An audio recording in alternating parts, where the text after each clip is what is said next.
आता बघूयात 25 मिनिटं 50 बातम्या. यंदाच्या मान्सूनचा परतीचा प्रवास येत्या 15 सप्टेंबरपासून सुरू होणार असल्याचा अंदाज भारतीय हवामानशास्त्र विभागानं वर्तवलाय. दुसरीकडे बंगालच्या उपसागरात तयार झालेल्या कमी दाबाच्या क्षेत्रामुळे राज्यात पुढचे 3 दिवस सर्वदूर पावसाची शक्यता वर्तवण्यात आली आहे. मागील काही दिवसांपासून राज्यात पावसानं विश्रांती घेतली आहे, त्यामुळे सध्या उकाडा आणि उन्हाचा ताप सहन करावा लागतोय. दरम्यान संपूर्ण राज्यात आजपासून पुढचे 2 दिवस मुसळधार पावसाचा अंदाज हवामान विभागानं वर्तवलाय. वर्ध्याच्या हिंगणघाटात पावसाचं पाणी घरांमध्ये शिरलंय, त्यामुळे घरातील साहित्याचं नुकसान झालं असून 60हून अधिक घरांमध्ये पाणी शिरलंय. वर्धा जिल्ह्याला पावसानं चांगलं झोडपलंय. वर्धा राळेगाव कारंजा सावरडोह चांडकी भगवा मार्गावर पाणी साचलंय. रस्ते बंद झाल्यामुळे विद्यार्थ्यांना याचा फटका बसलाय. सोनं आणि चांदीच्या किमतीने नवा उच्चांक गाठलाय. दिल्लीच्या सराफा बाजारात सोन्याची किंमत प्रति 10 ग्रॅम 1,13,800 इतकी झाली आहे. या वर्षात सोन्याचे दर तब्बल 34,850 रुपये म्हणजे 44% वाढलेत, तर चांदीचे दर 42,300 रुपयांनी वाढलेत. ऑगस्ट 2025 मध्ये महागाई मासिक आधारावरती अल्प प्रमाणात वाढून 2.07% झाली आहे. मुख्यत्वे भाज्या, मांस आणि मासे यांच्या किमती वाढल्यामुळे महागाई वाढली आहे. त्याआधी जुलै महिन्यात ही महागाई 1.61% होती. हार्बर मार्गावरील कुर्ला ते टिळक नगर स्थानकादरम्यान नवीन मार्गिकेच्या कामासाठी आज रात्रीपासून रविवारी दुपारपर्यंत सुमारे 14.5 तासांचा ब्लॉक घेतला जाणार आहे. त्यामुळे हार्बर मार्गावरील वडाळा रोड ते मानखुर्द दरम्यानची लोकल सेवा बंद असेल.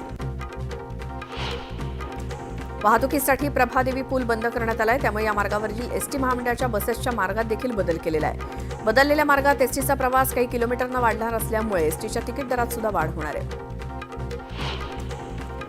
खड्ड्यांच्या समस्येवर तोडगा काढण्यात अपयशी ठरल्यावरून उच्च न्यायालयानं मुंबई महानगर प्रदेशातील महापालिका आणि अन्य प्राधिकरणांवरती कठोर शब्दात ताशेरे ओढले. वर्षानुवर्ष सुस्थितीत राहिलेल्या रस्त्यांची गेल्या काही वर्षांपासून एकाच पावसात चाळण का होते असा संतप्त सवाल न्यायालयानं विचारलाय.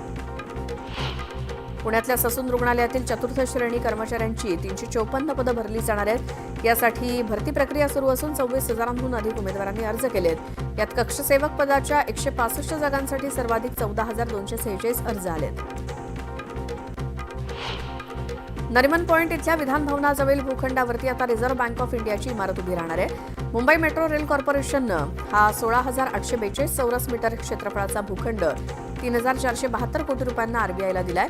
या भूखंडाच्या विक्री करारावरती दोघांनी स्वाक्षरी केली आहे. राज्यातील 34 जिल्हा परिषदांच्या अध्यक्षपदासाठी आरक्षणाची यादी जाहीर झाली आहे. विविध प्रवर्गानुसार ठरवण्यात आलेल्या या आरक्षणामुळे स्थानिक स्वराज्य संस्थांच्या केंद्रस्थानी कोण राहणार हे निश्चित झालंय. सिमेंट आणि इतर बांधकाम साहित्यावरील वस्तू आणि सेवा करात झालेल्या कपातीचे फायदे थेट ग्राहकांपर्यंत पोहोचवले जातील, अशी घोषणा देशातील प्रमुख बांधकाम आणि विकासक संघटना क्रेडाईनं केली आहे. त्यामुळे देशातली घरं स्वस्त होणार आहेत. सरकार इथेनॉल मिसळलेल्या पेट्रोलचा विचार करत आहे. गडकरी म्हणाले की ब्राझीलमध्ये गेल्या 49 वर्षांपासून असं मिश्रण वापरलं जात आहे. सर्व चाचण्या पूर्ण झाल्यानंतर प्रस्ताव पेट्रोलियम मंत्रालयाकडे जाईल आणि नंतर कॅबिनेट निर्णय घेईल, असं रस्ते वाहतूक मंत्री नितीन गडकरी यांनी म्हटलं. केवळ दिल्ली एनसीआर प्रदेशातच का सर्व देशांमध्ये फटाके वाजवण्यावरती निर्बंध का नकोत, असा सवाल सर्वोच्च न्यायालयानं विचारलाय. शुद्ध हवा मिळणं हा केवळ दिल्लीकरांचाच नव्हे तर देशातील सर्व नागरिकांचा हक्क आहे, असं न्यायालयानं म्हटलं. 2 वर्षांपूर्वी MMRDAच्या ताब्यातून देखभालीसाठी मुंबई महापालिकेकडे हस्तांतरित केलेले रस्ते आणि पूल आता पालिकेला डोईजड ठरू लागले. पूर्व द्रुतगती महामार्गावरील 11 पादचारी पुलांची महापालिकेकडनं डागडुजी केली जाणार आहे. त्यापैकी एका पुलाची 1.5 कोटींची निविदा काढण्यात येणार आहे. उपनगरीय लोकलमध्ये एप्रिल ते ऑगस्ट दरम्यान विना तिकीट तसंच चुकीच्या तिकिटावरती प्रवास करणाऱ्या 7.74 लाख प्रवाशांवरती पश्चिम रेल्वेनं कारवाई केली. या कारवाईत 23 कोटी रुपयांचा दंड वसूल करण्यात आलाय. गेल्या वर्षी याच कालावधीच्या तुलनेत फुकट्या प्रवाशांमध्ये 35% वाढ झाली. महाराष्ट्र युवक काँग्रेसमध्ये अंतर्गत गटबाजीचा मुद्दा पुन्हा पेटलाय. पक्षाच्या नियमावलीनुसार अध्यक्षपदासाठी वयोमर्यादा 18 ते 35 वर्ष असते, पण 37 वर्षीय शिवराज मोरे यांची नियुक्ती कशी करण्यात आली, असा सवाल युवक काँग्रेसचे जिल्हाध्यक्ष आशिष मंडपे यांनी विचारलाय. जळगावच्या मुक्ताईनगरमध्ये जय मल्हार सेनेची बैठक पार पडली. स्थानिक स्वराज्य संस्थांच्या निवडणुकीत जो पक्ष मूळ ओबीसीला तिकीट देईल त्यांनाच धनगर समाज मतदान करणार, अन्यथा धनगर समाज मतदान करणार नाही, असा निर्णय बैठकीत घेण्यात आलाय. भुसावळमध्ये पती-पत्नीच्या वादात मध्यस्थी करण्यासाठी आलेल्या सासऱ्यासोबतच मामे सासऱ्यावरती जावयानं प्राणघातक हल्ला केला. यात मामे सासऱ्याचा मृत्यू झालाय तर सख्खा सासरा गंभीर जखमी झाला. या प्रकरणी जावयाला पोलिसांनी अटक केली. लोणावळा स्कायवॉक प्रकल्पाबाबत पुणे जिल्हाधिकारी दालनात आमदार सुनील शेळके यांच्या उपस्थितीत बैठक पार पडली. या बैठकीत पर्यटन वाढ, पायाभूत सुविधा, पर्यायी रस्ते तसंच स्थानिकांना रोजगार संधी उपलब्ध करून देण्यासाठी ठोस उपाययोजनांचा आढावा घेण्यात आला. सिंधुदुर्ग आणि कोल्हापूरला जोडणारा तळेरे गगनबावडा राष्ट्रीय महामार्ग आजपासून वाहतुकीसाठी खुला करण्यात आलाय. गगनबावडा घाटात दरड कोसळल्यामुळे वाहतूक 8 दिवसांसाठी बंद करण्यात आली होती. धुळ्यात अखिल भारतीय महात्मा फुले समता परिषदेनं आंदोलन केलं. मराठा समाजासाठी काढलेला शासन निर्णय रद्द करण्याची मागणी करण्यात आली. ओबीसीतून आरक्षण न देण्याचीही मागणी करण्यात आली. यावल तहसील कार्यालयासमोर ओबीसी समाजानं आंदोलन केलं. मराठा समाजासाठी काढलेले जीआर तातडीनं रद्द करण्याची मागणी करण्यात आली. जीआर रद्द न केल्यास ओबीसी समाज तीव्र आंदोलन करणार असल्याचा इशारा देण्यात आलाय. हिंगोलीमध्ये बंजारा समाजानं उपोषण केलं. एसटी प्रवर्गातून बंजारा समाजाला आरक्षण देण्याची मागणी करण्यात आली. दरम्यान बंजारा समाजाच्या तरुणांनी रॅलीही काढली. जालना जिल्हाधिकारी कार्यालयासमोर आदिवासी समाजानं मोर्चा काढला. बंजारा समाजाला एसटी प्रवर्गातून आरक्षण न देण्याची मागणी करण्यात आली. मोठ्या संख्येनं नागरिकांनी आंदोलनात सहभाग घेतला. लातूरमध्ये आरपीआय नेते सचिन खरात यांनी भरत कराडच्या कुटुंबियांची भेट घेतली. यावेळी त्यांनी कुटुंबियांचं सांत्वन केलं तर कुटुंबाला शासकीय नोकरी द्या आणि 10 लाखांची मदत देण्याची मागणी त्यांनी मुख्यमंत्र्यांकडे केली. मराठा आरक्षणाला जर मंत्रिमंडळातले मंत्रीच विरोध करत असतील तर मुख्यमंत्र्यांनी त्यांची भूमिका स्पष्ट करावी, असं आमदार शशिकांत शिंदे म्हणाले. सरकारमध्ये एकवाक्यता नाही, त्यांनी फक्त 2 समाजात तेढ निर्माण करण्याचा प्रयत्न केलाय, असा आरोप शिंदेंनी केला. वर्ध्यामध्ये मुसळधार पावसानं हाहाकार माजवलाय. 2 दिवसांपासून सुरू असलेल्या जोरदार पावसामुळे परिसरातले नाले तुडुंब भरून वाहत आहेत. गणेशनगर भागात घरासमोर असलेल्या नाल्याच्या पाण्यात 3 वर्षांचा चिमुकला वाहून गेला. डुगू पंकज मोहदुरे असं त्याचं नाव असून या घटनेमुळे संपूर्ण परिसरात हळहळ व्यक्त होते. बीडच्या अंबाजोगाईत पत्नीनं तिच्या पतीला जीवघेणी मारहाण केली. यात पतीचा मृत्यू झालाय. पत्नीविरोधात पोलीस ठाण्यात गुन्हा नोंद करण्यात आलाय. पती सतत दारू पित असल्याच्या वादातनं ही घटना घडली. नागपुरात जिल्हा सत्र न्यायालयाच्या न्यायाधीशांच्या कारला अचानक आग लागली. सुदैवानं कारमधील सर्वजण सुरक्षित असल्याची माहिती मिळाली आहे. अग्निशमन दलाकडून आगीवर नियंत्रण मिळवण्यात आलं. सटाण्यात अपघाताची मालिका सुरू असून नामपूर मार्गावर भरधाव वेगानं जाणारा कंटेनर उलटला आणि त्यात चालकाचा मृत्यू झाला तर क्लीनर गंभीर जखमी झालाय. काल रात्री पिकअप आणि कारचा अपघात होऊन 3घांचा मृत्यू झाला.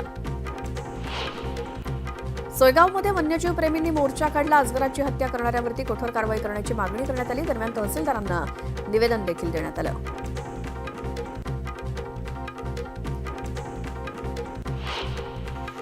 वर्धा जिल्ह्यात मुसळधार पावसानं हजेरी लावली. त्यामुळे यशोदा नदीला पूर आलाय. पुरामुळे वर्धा राळेगाव मार्गावरची वाहतूक विस्कळीत झाली तर अनेक घरात पाणी शिरल्यामुळे जनजीवन विस्कळीत झालं.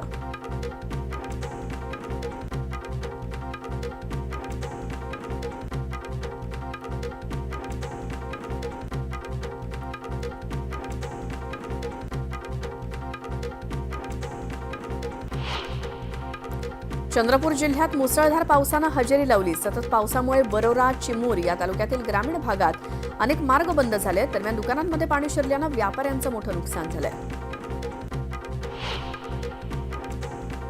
परभणी जिल्ह्यात पुन्हा पावसानं हजेरी लावली. त्यामुळे मूग पिकाचं नुकसान होण्याची शक्यता आहे. दरम्यान शेतकरी चिंतेत सापडलाय. सर्व आरोपांना कायदेशीर भाषेत उत्तर देणार असल्याचं वक्तव्य खासदार धैर्यशील मोहिते पाटील यांनी दिलं. वाल्मिकरांची उपमा दिल्यानंतर त्यांनी ही प्रतिक्रिया दिली. छत्रपती संभाजीनगरच्या सारोळामध्ये अंजना नदी पात्रातून नागरिकांना जीवघेणा प्रवास करावा लागतोय.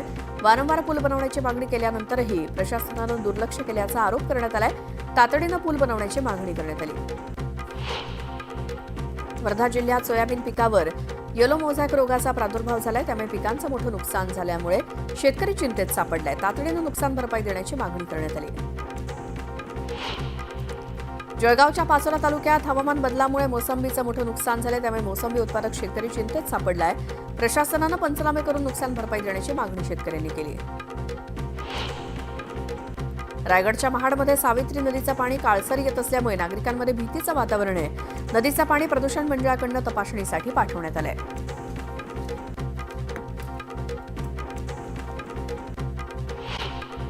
कंधार तालुक्यात जोरदार पावसानं हजेरी लावली. दमदार पावसामुळे शेती पिकांचं मोठं नुकसान झालंय. शेतकऱ्यांनी आंदोलनातनं नुकसान भरपाई देण्याची मागणी केली.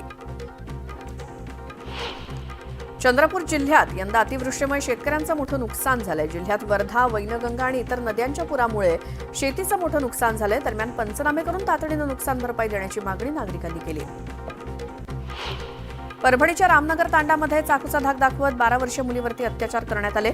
या प्रकरणात बंजारा समाजानं कठोर कारवाई करण्याची मागणी केली आहे. सोलापुरात काँग्रेस खासदार प्रणिती शिंदे यांनी पालिकेच्या अधिकाऱ्यांना धारेवर धरलं. 40 कोटी रुपयांच्या कामाचा आढावा घेताना प्रणिती शिंदेंनी अधिकाऱ्यांना खडसावलं. 20 मे पासून बंद असलेली किल्ले सिंधुदुर्ग होडी सेवा सुरू करण्यात आली आहे. पावसाळी वातावरण आणि समुद्रातील परिस्थिती बघून किल्ला होडी सेवा सुरू करण्यात आली.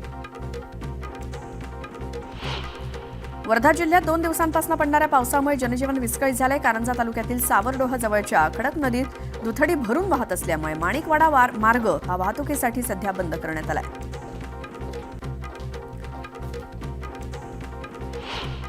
बीड जिल्ह्यात कुणबी प्रमाणपत्र काढण्याच्या प्रक्रियेला गती आली आहे. ग्रामीण भागात अधिकाऱ्यांकडून कार्यशाळेचं आयोजन करण्यात आलंय.